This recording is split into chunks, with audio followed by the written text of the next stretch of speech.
My audience knows that I love a good musical, and a good stylized animated musical is even better. I've already watched Kpop Demon Hunters twice, and a bunch of people in my audience have been asking me to do a video around it. So I thought, concept-wise, why not just go with the low-hanging fruit? I have my own whole universe of demons and demon hunter characters, and now I've even got an extended novel version of my storyline Fear of the Demon Hunters coming out within the next month or so. But I thought it would be fun to take the Huntrix trio from Kpop Demon Hunters and turn them from hunters into demons, set in my own demon universe. I'm excited to give this a shot, so let's get into it, shall we? Let's go! Hit like if you want, subscribe if you feel like, but either way, enjoy the show. Many of the demons of my world, ones who crave the scent and taste of mortals in a state of elevated fear, are now at rest, under the order of a demon far greater than themselves. But what of demons that were not awake to hear this order when it was given? Regardless of whether they had been or not, there is a trio of Korean siren demons, collectively referred to as the Hantagma Trio, that awaken once per generation to go on a hunt and devour as many victims as they can lure to them with their songs. These demons take slightly different forms each time they awaken, and each time they do, they adapt the siren songs they sing to one of the most popular music genres of the time.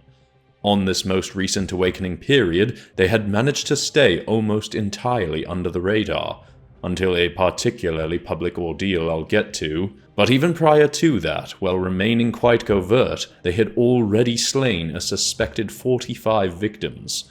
They were luring in marks in the city of Seoul, South Korea.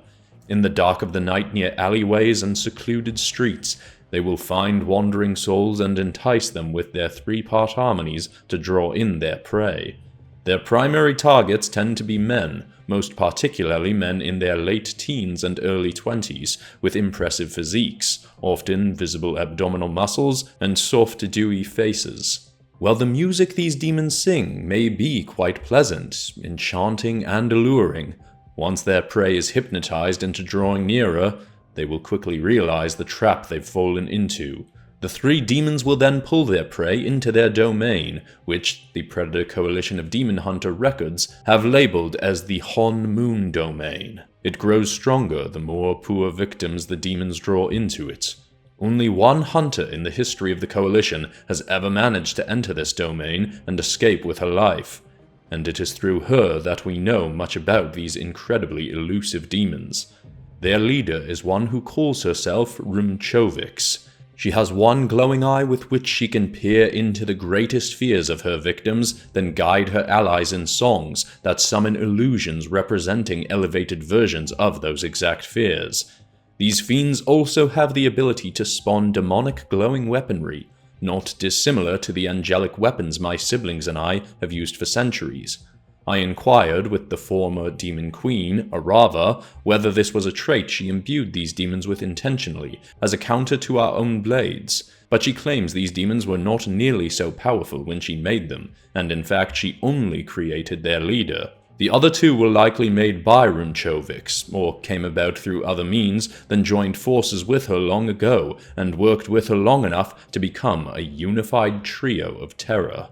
The former Demon Queen also shared that, such as my ally Vivian, who used her demonic abilities to help save our world, Rumchovix was once a human named Rumi Cho. She was one so frightened of what others thought of her that she isolated herself from her community and was petrified any time someone tried to speak with her.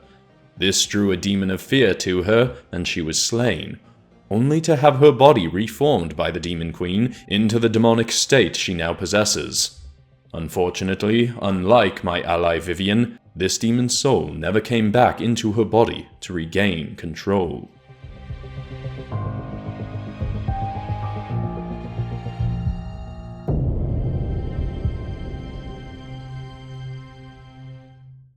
Now, as mentioned, there was a hunter who once proved able to escape these demons' domain. Her name was Anya Saja, and her descendants have been marked with a demonic pattern akin to what is found on the flesh of this demon trio. Every time these demons awaken, they will spend at least some of their time arisen seeking out Anya's descendants, drawn to them by this pattern that seems to act as a beacon for the demons. Thankfully, Anya was one of the earliest members of the Predator Coalition of Demon Hunters, and all her descendants since have trained and become hunters themselves, save for her youngest kin. One of Anya's great-grandsons, Jinu Saja, is a well-known name in my world, but not for anything related to hunting demons. He is the leader of a revered Korean pop band called the Saja Boys. Their first hit had been a song Jinu had written as a child that he sang to himself anytime he felt lonely, called Soda Pop. It was a silly, catchy song, but the upbeat nature always distracted him from his concerns. Early on, he had left his family behind, displeased with the pressure he felt to become a demon hunter in his early years. He wanted to be a musician, a role that obviously held some uncomfortable weight, since his family had long been the target of demons who lure their prey with song.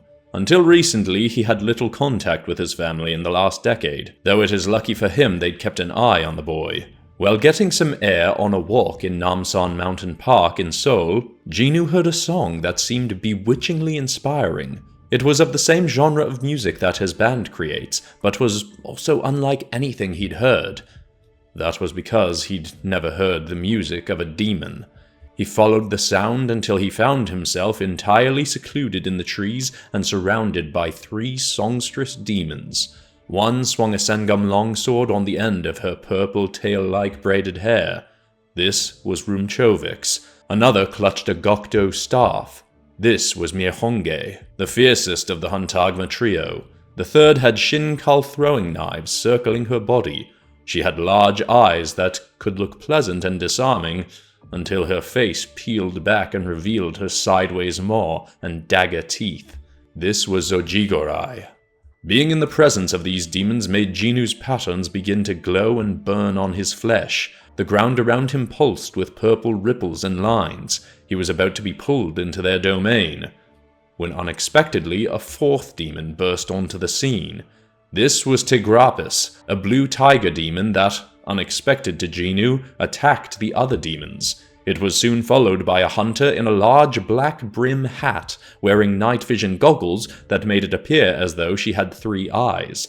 She and Tigrapis fought the demons enough to break their musical harmony, ceasing the song that threatened to drag Jinu into the Honmoon domain. The demons fled before serious harm could befall them, but at least Jinu was safe for the moment. The hunter removed her hat and set it on the tiger demon's head, making it act strangely giddy. She then removed her goggles, and Jinu quickly recognized his cousin, Maggie, despite it having been nearly a decade since they'd seen each other. While he protested wanting her help, she would not take no for an answer. The demons were sure to return, and he needed to at least be able to defend himself when they did.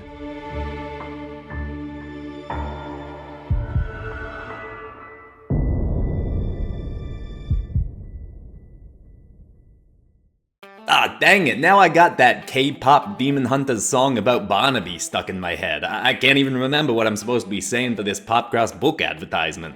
I don't believe there is a song about someone with the name Barnaby in that film, Mr. Sharp. Sure there is, the golden song that goes like, I ain't hiding now, I'm shining like I'm Barnaby.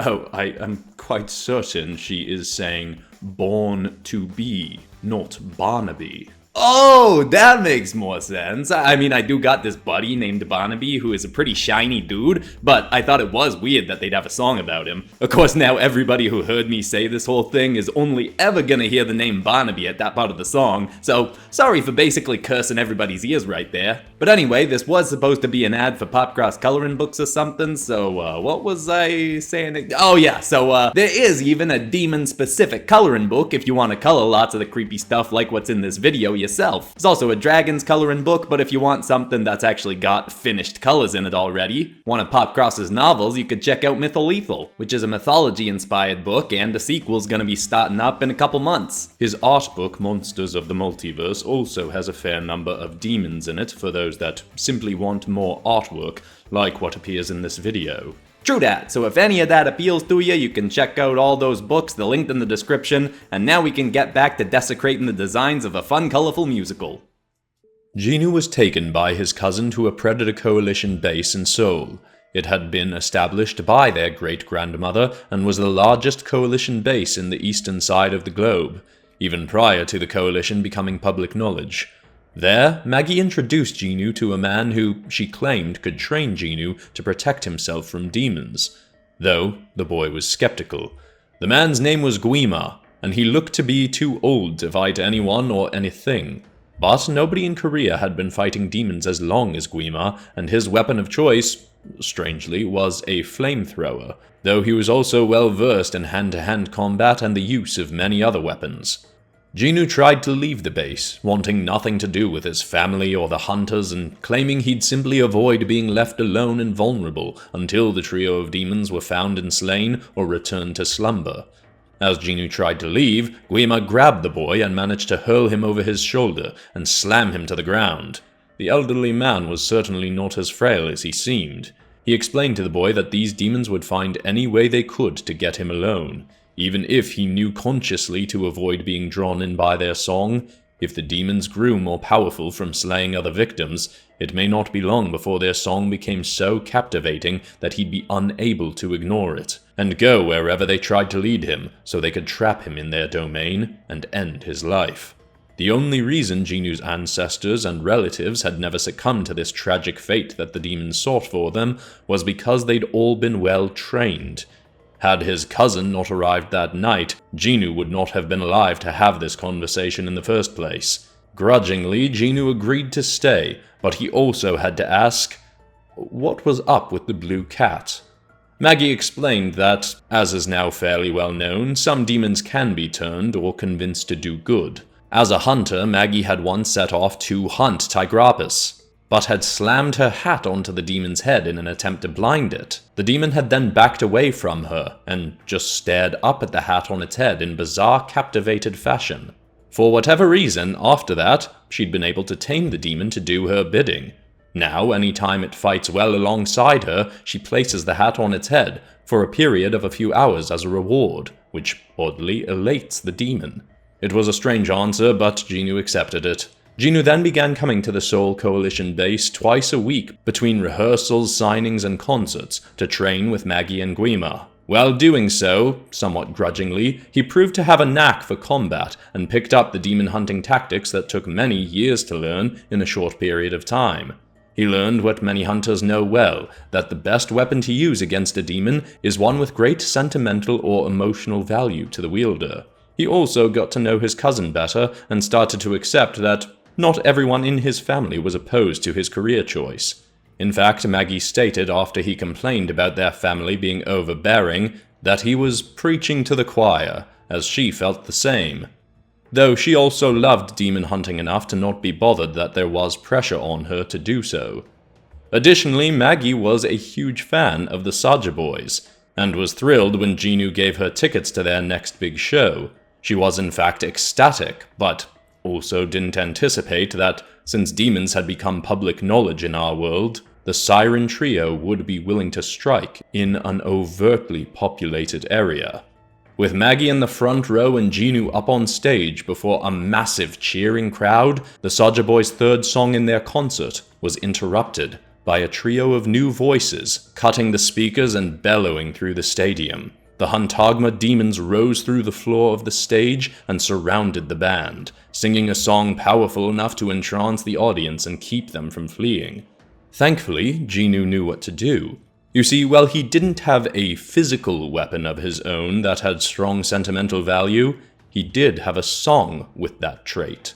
Despite the mics being cut, Jinoo began to sing the silly but infinitely catchy song that had comforted him throughout his life, Soda Pop. While his band was frightened and confused, they all joined him in song, quickly seeing that their own music was weakening the demons. It wasn't enough to slay them, but thankfully, Maggie had summoned Tigrapus to her, and the demon tiger brought her her own weapon, with which she attacked the demons. Soon after, because this concert had been a televised event, more hunters, including Guima, arrived on the scene and fought back. The demons remained weak as Jinoo sung his song, and the battle resulted in the most damage that had ever been laid upon this trio. Well, it is not believed that the demons were truly slain that night, as nobody witnessed them withering to ash. They did phase through the floor in a state in which they seemed nearly unconscious. The hope is now that they have returned to slumber for another generation. While Genu is not interested in hunting demons as a career, he has agreed to keep up his training with his cousin, glad to feel some genuine connection with a member of his family again. And he will gladly be on call in a few decades when the demons return. He will use his voice once more as a weapon against them, while the other hunters take down the demons for good.